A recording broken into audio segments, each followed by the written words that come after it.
Salut tout le monde, c'est Sabrina. Alors aujourd'hui je vous retrouve avec un nouveau type de vidéo. C'est le tout premier DIY que je fais sur ma chaîne. Donc je ne dis pas que le résultat est splendide ou autre, mais c'est plus pour vous montrer en fait la technique pour décorer. Je vais vous montrer. Alors en fait je vous explique un petit peu. En décembre dernier, donc pour mon anniversaire, j'ai demandé à ma maman qu'elle m'offre une boîte dans laquelle il y aurait tout plein d'éléments avec lesquels je pourrais créer des choses, enfin customiser un peu des choses en fait. Et donc j'ai eu la boîte en carton brut et j'ai pris avec du papier de soie, si je ne me trompe pas ça s'appelle comme ça. Et donc pour la customiser cette boîte, pour que ce soit vraiment une boîte personnalisée en fait. Donc je vous montre le résultat. Attention, criez pas, ne me dites pas mon Dieu c'est affreux, c'était une première, c'était un test. Donc voilà à quoi ressemble ma boîte. Cette vidéo c'est vraiment pour vous montrer en fait une technique et non pas pour que vous me disiez c'est joli ce que tu as fait ou c'est absolument affreux. D'autant que c'est la toute première fois que je fais quelque chose comme ça. Donc je viens pas du tout pour me faire juger ou quoi sur ce que moi j'ai pu faire. C'est voilà, c'est un peu ma personnalité, c'est mon truc à moi. Moi, ce que je vais vous montrer, c'est comment coller les petits papiers en soie sur un support. Voilà, tout simplement en fait. Donc c'est un petit DIY plus technique que dites-moi si vous avez aimé ma boîte ou pas.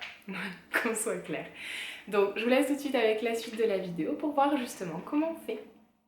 Pour customiser la boîte, j'ai besoin de plusieurs choses.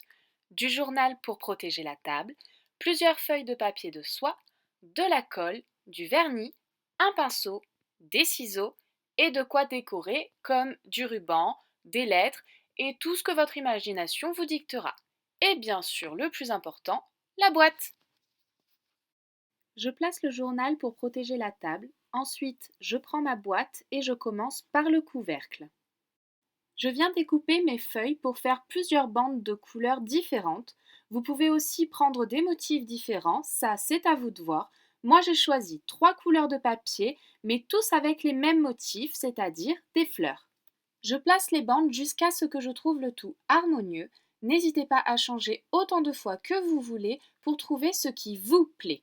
Une fois fait, je peux ouvrir la colle et prendre mon pinceau. Pour chaque bande, on pose la colle, on place la bande, puis on repasse avec la colle sur la bande pour la lisser le plus possible et que ça colle bien au support. Et ensuite, on reproduit cette opération pour chaque bande, le but étant de recouvrir complètement la boîte. Une fois le couvercle fini, je fais pareil avec la boîte.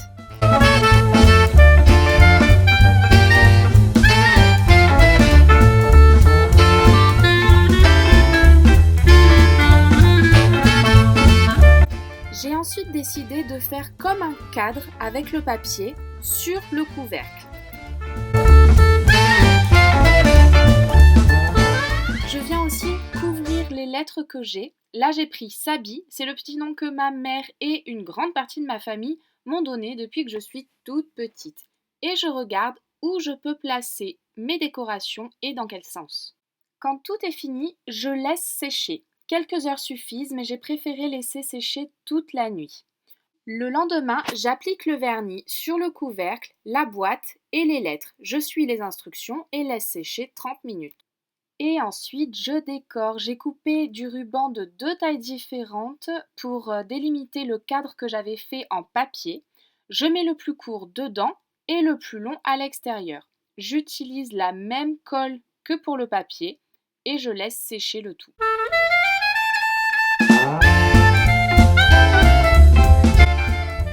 Après, je place mes lettres et les colle en sachant que celles que j'ai sont autocollantes.